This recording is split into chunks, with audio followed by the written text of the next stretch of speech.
बिस्मिल्लाहिर्रहमानिर्रहीम, अस्सलाम वालेकुम नाज़रीन। एनए न्यूज़ की टीम के साथ मैं हूं जवाद बाकिर और आज हम जहां पर मौजूद हैं उसे कहते हैं बटरफ्लाई हाउस। बटरफ्लाई हाउस में एक बहुत ही बड़ा सा शेड बनाया गया है। जैसा कि मेरा कैमरामैन दिखाएं तो ये पूरा आपको शेड नजर जो आ रहा है, इसमें बहुत सी रंग बिरंगी तितलियाँ भी हैं, इसमें मछलियाँ भी हैं और इसके अलावा पौधे भी लगाए गए हैं। यहाँ पर एसी का ख़ास तौर पर इस्तेमाल किया गया है इन बटरफ्लाई के लिए, जो यहाँ पर परिंदे मौजूद हैं, जो यहाँ पर मछलियाँ हैं, यानी कि इस जो शेड का टेम्परेचर है वो मेंटेन रहे इनके हवाले से।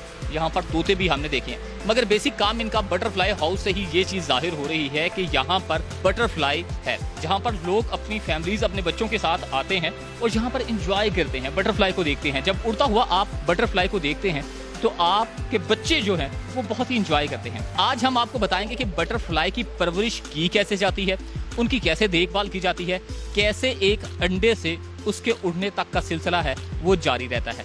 ये बटरफ्लाई है, इसका सिलसिला आपको बताएंगे मजीद। आपको इसके साथ साथ ये भी बताएंगे कि बटरफ्लाई की परवरिश कितने दिन में होती है और वो कितने दिन के बाद उड़ने के काबिल हो जाती है और उसकी खुराक में क्या क्या चीज़ें शामिल होती हैं।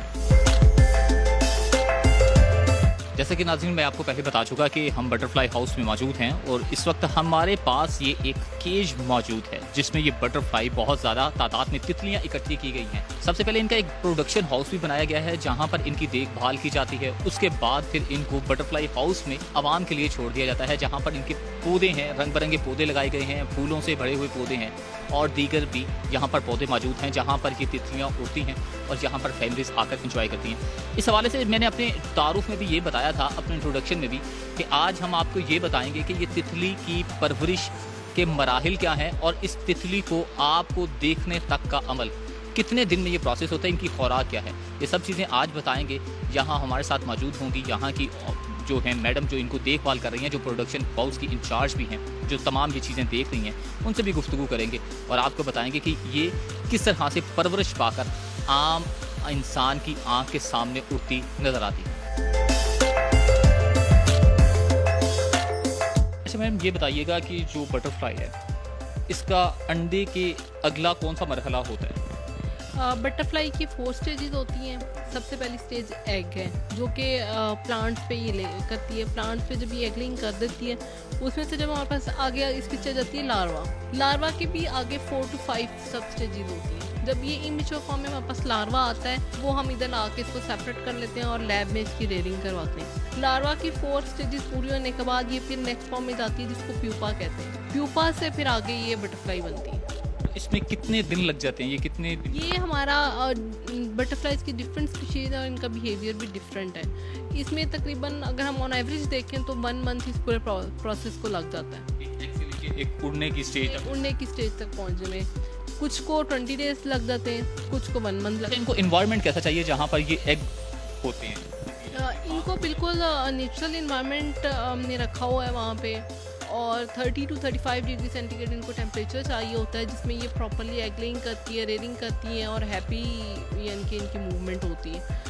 और इनकी जो खुराक है वो बड़ी स्पेसिफिक होती है और ये एक इनकी खसूसियत है कि हर बटरफ्लाई जो है वो अपनी स्पेसिफिक प्लांट के ऊपर ही एगलिंग करती है। अगर वो हमारे पास एक खास प्लांट है उसी पर इन्होंने करना है, उसके अलावा कोई भी नहीं है? ये हर बटरफ्लाई का अपना एक प्लांट है, हर डिफरेंट स्पीशीज का अपना एक प्लांट है। जैसे यहाँ पे भी हम देखें ये हमने इनको सेपरेटली रखा हुआ है और इनको सेपरेट किस्म के हमने लीव्स दिए हैं जो कि ये जिस पे ये ग्रो करेंगे। अगर ये इनको अवेलेबल नहीं होंगे ये दूसरे पौधे नहीं खाते।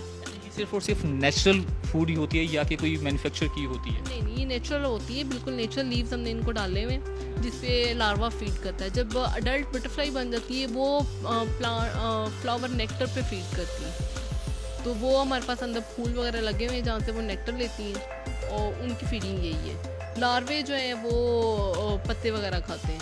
अच्छा चल ईटिंग करते हैं।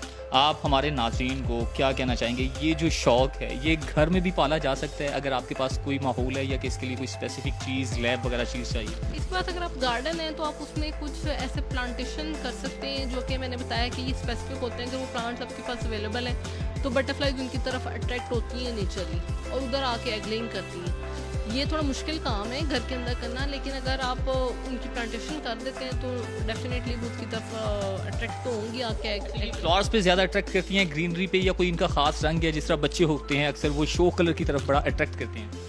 जो मैंने बताया ना, अडल्ट बटरफ्लाइज तो फ्लावर से फीड लेती है तो वो उसकी तरफ जाती है, उनसे नेक्टर लेती है और पोलिनेशन में भी बड़ा अहम किरदार अदा करते हैं। लेकिन जो इसके आगे जनरेशन है वो इसके लिए स्पेसिफिक प्लांट्स ही है। जैसे अगर मैं ये प्लेन टाइगर है, इसके लिए हमारे पास अक प्लांट है, और एक हमारी जो है वो स्लीपी स्पीशीज है जिसके ऊपर ये एग्लिंग करती है। अगर वो प्लांट्स आपके पास लगे हुए हैं तो वो बटरफ्लाई आपकी तरफ आ जाएगी। अब ये हमारे पास लेमन है, इसके लिए सिट्रस प्लांटेशन चाहिए होती है, तो अगर ये वाले पौधे आपके लिए पास लगे हुए जब इनका सीजन होगा ये डेफिनेटली इनके ऊपर आके एग्लिंग करेंगे। चलिए ये मुझे बताइएगा कि हम अगर थोड़ी देर पहले ही देख रहे थे जब आपकी लैब में आए हैं, तो ये एक बटरफ्लाई के बने हुए ही एक बटरफ्लाई है, उनकी डिफरेंट है। इनका ये बताएं कि ये कौन कौन सी चीज़ें आपके पास इस वक्त बटरफ्लाई हाउस में मौजूद हैं, कौन कौन सी? इसमें से हमारे पास अभी जो हमारी स्पीशीज चल रही है इसमें ये कॉमन मॉर्मन है, लेमन है, प्लेन टाइगर है, ये पीकॉक पेंजी है, और ब्लू ग्लासी टाइगर है, मोनार्च।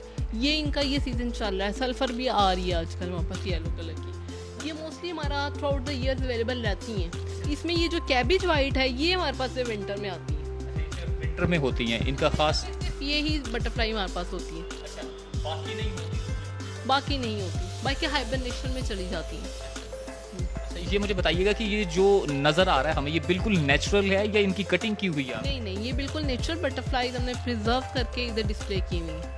क्योंकि हमारे पास स्टूडेंट्स आते हैं, स्कूल टूर्स आते हैं उनको दिखाने के लिए, और उनको ये शो, क्योंकि ये अब डिफरेंट टाइम्स में अवेलेबल होंगे आजकल, ये आगे कुछ पीरियड में जाके डिफरेंट बटरफ्लाईज होंगी, तो वो ये प्रिजर्व से भी उनको हम नॉलेज देते हैं कि वो ये देखें कि हमारे पास किस किस्म के बटरफ्लाईज हमारे एरियाज में मौजूद है।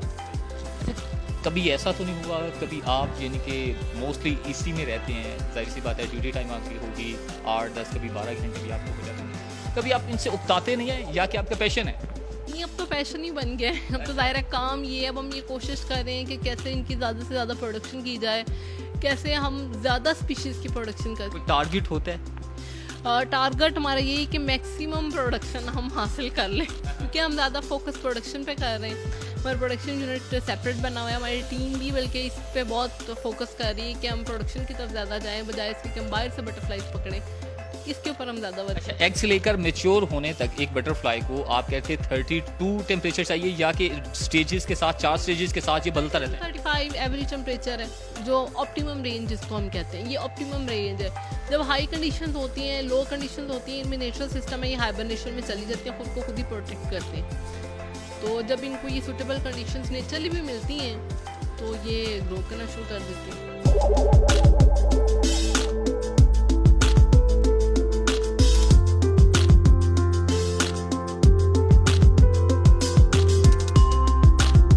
जैसे कि नाज़रीन सहर की आपने गुफ्तगू सुनी कि एक तितली को, एक बटरफ्लाई को अंडे से उड़ने तक, मैच्योर होने तक 4 स्टेजेस से गुजरना पड़ता है, और इस पर बड़ी कॉन्संट्रेशन, बड़ी तवज्जो, बड़ा ध्यान देना पड़ता है, जिसमें बड़ी इनकी केयर भी करनी पड़ती है, नेचुरल माहौल के साथ साथ इनकी देखभाल भी करनी पड़ती है।